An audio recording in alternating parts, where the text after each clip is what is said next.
Technology continues to advance at a staggering rate. Computers that were once the size of a room now fit in our palm as a wearable device. But just because we can strap a device to our body doesn't always mean that we should. Here are 10 examples of the worst wearables you definitely wouldn't want to wear.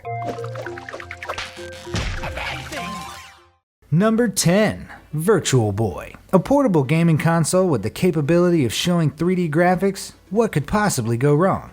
For Nintendo's Virtual Boy, everything. Released in 1995, the Virtual Boy was touted as a game changer, pun not intended, in the gaming scene due to its using 3D graphics instead of the mainstream 2D graphics other consoles used. However, it failed due to a number of reasons, with the most obvious one being that it was too bulky and heavy. But the main reason it failed is because it was a health hazard due to its poor image tracking and its predominant use of the color red, resulting in players experiencing migraines or even seizures in rare cases after prolonged gaming. Those reasons, combined with the console's steep price tag of $180, which translates to about $300 in today's money, led to it being discontinued 6 months after its release. Though it was a massive failure, the Virtual Boy paved the way for newer and better 3D and VR devices, minus some of the health concerns it introduced. Number 9. Logbarring. The Logbarring was a wearable device released in 2015 which was designed to shortcut everything, as its creators put it. By doing simple gestures with it, you can do things like answering calls or texts to paying your bills in an instant. However, this innovative device turned out to be a dud, with some people even calling it the worst wearable device ever made. They raised nearly $1 million on Kickstarter only to create an absolutely useless device. For one, the ring is a sizable one. It's like wearing a fat metal nut on your finger. What made it the worst, however, is the fact that it is very inconvenient to use. Not only do you have to open the accompanying app at all times, draining precious battery power in the process, you also have to contend with the fact that the app only works 5 to 10% of the time. So the time you spend trying to make your device recognize your gestures is far longer than if you had just used your device normally. Suffice to say, the Logbarring is definitely not the one ring to rule them all. Number 8. Beauty and the Geek Keyboard Trousers. Back in 2012, someone thought it was wise to design trousers with a wireless keyboard along with a mouse and a small speaker built in. While the concept is truly laudable, incorporating technology and fashion trends together is a recipe for disaster. The trousers look truly nice, but the placement of the keyboard in said pants is a bit off-putting. No one in their right minds would want to be seen in public typing on a keyboard that is placed directly over their crotch. Another problem is that this costs $400, and that's just an estimated price. Ouch! Then there's the issue of washing it without destroying all the electronics. Here's a word of advice. Get yourself a pair of pants and a wireless keyboard and mouse combo instead. It's cheaper, and you'd look a lot less awkward. Number 7. Not Poma. Before Google Glass, there was the Not Poma, a wearable device released in 2002 that allowed users to perform computer tasks while on the go. This would be revolutionary if it weren't for a glaring problem. You'd have to carry a number of devices with you for it to work properly. Let's list them one by one. A head-mounted screen, an optical mouse, a portable keyboard, and the case that holds the RAM, CPU, and hard disk drive. That's a handful for a portable device. Not only that, it performs slower than an average computer, so you wouldn't be able to do complex tasks with it. Serving as the final nail in its coffin was its hefty price tag of $1,500, which any reasonable person would rather spend on a laptop with far better performance. But if you're all about that cyborg life and tripping on wires as you work, then this gadget might just be for you. Number 6. Crayons and Neptune Pine Smartwatches. Smartwatches are great devices, but they haven't always been as refined as products like the iWatch.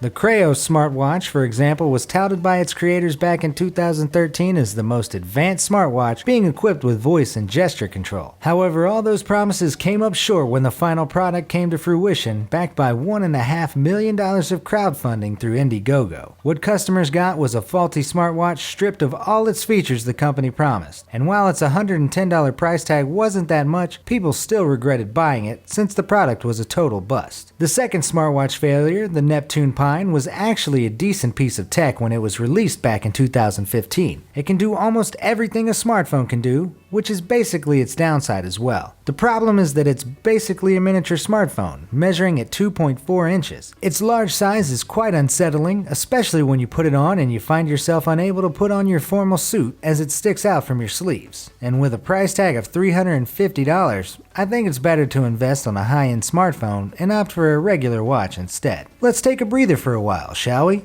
Before the introduction of these convenient wearable devices, our ancestors devised some wearables that made some people's lives terribly uncomfortable. Here's an example of one such device. Can you guess what this is? Stick around to the end to find out more about this unusual and deadly wearable device.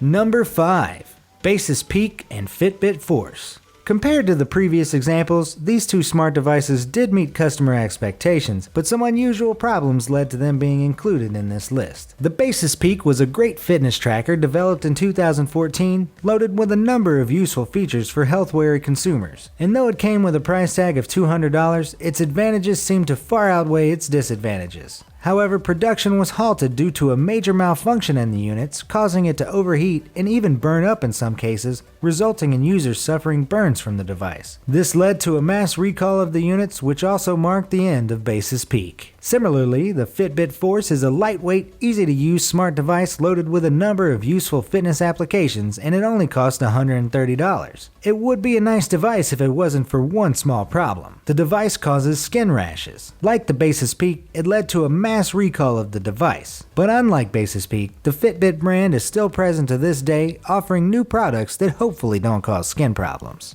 Number 4. Oakley Thumb. Music players have taken the form of many different things, such as Rubik's Cubes, pens, and even action figures. So Oakley, a reputable sunglasses brand, decided back in 2004 to combine the functionality of a music player with one of their sunglasses. The end product should be awesome, right? Well, not at all. For one, you'd look extremely awkward wearing it, with the earpieces visibly sticking out. Also, you'd have to adjust the glasses perfectly in order for the earpieces to fit properly in your ear. Another problem with the device was its absurdly low storage capacity. Even if you got the 256 megabyte version, you'd probably only be able to store around 60 to 70 songs on it. And then its battery life sucked, as it could only last a maximum of 6 hours on a full charge. Versions of the Oakley Thumb retailed at around $300, which is quite a steep price for an MP3 player stuck to a pair of sunglasses. My advice? Get them separately and save a lot of money in the process. Number 3. QR tie. QR codes are prevalent today. Simply scan any code with a QR scanning app and you'll get its details instantly. So storing a personalized QR code on yourself would be a great idea, right? Like on a business card or in your smartphone, or maybe perhaps a tie? Said idea was conceived by a man named Ryan J. Budke, who thought it was a great idea to put QR codes on the back of ties, so he launched a Kickstarter campaign back in 2013. Unfortunately, this Kickstarter project of his was not successful, as only 52 backers supported his project. The fact that it's easier to exchange information through smartphones or some other device may have contributed to the project not achieving its goal. Also not helping is the topless male model he used to advertise the product. Number 2. Head-mounted wearables. While some head-mounted wearables are fine and usable, this next set of wearables clearly isn't. First up is the head flap, which is basically a head mount for your phone so you can watch movies without having to hold it. That's just about it. It's as useful as the head-mounted toilet roll dispenser or the headgear that allows you to attach extra remotes in it. There's literally no reason to use this, since you'll use your fingers anyway to navigate through your smartphone. Even funnier is the fact that it costs $49, money that you can use to build your own cheaper version of head flap. Next is an even worse fashion disaster than the earlier keyboard trousers entry. The Acer Selfie Hat. Basically, it's an oversized pink hat with a tablet mounted on it, which you can use for taking selfies. This wearable, or whatever you may call it, was sold in limited numbers at London's Fashion Week by its designer, Christian Cowan San Luis. Which is good, since absolutely no one would want to be seen wearing this in public. Clearly, the creators of these head-mounted monstrosities weren't right in the head when they thought of these terrible contraptions. Number 1. Capture. A wearable device that can record simple thoughts or a loving conversation with your family and friends, that's a definite must-have. Fortunately, the device named Capture was conceived in 2013. It's a wristband that records audio for up to a minute. For those who have those rare eureka moments, this device is a godsend. If it would only work perfectly, that is. According to customer reviews, it was hard to use the device properly, even after reading the instructions manual that came with it. Customers often found themselves tapping into the device incessantly without anything being recorded, as the device was mostly unresponsive. And while the accompanying application helped in alleviating some of these problems, it would have been better for people to just use the voice recorder function of their smartphones and save $100 in the process, which was the retail price of this not-so-smart device. Now let's go back to the unusual wearable device I showed you earlier. The device is called the Heretic's Fork, an instrument used to torture heretics during the Spanish Inquisition. The two-sided fork was placed between the victim's chin and chest, rendering the victim incapable of any head movement, or they end up suffering from grave but non-fatal injuries, prolonging their suffering in the process. A cruel torture device. For sure you wouldn't want to wear it in public, or anywhere for that matter. Have you worn any useless wearable devices I should have mentioned? Let me know your thoughts in the comments section down below, and thanks for watching.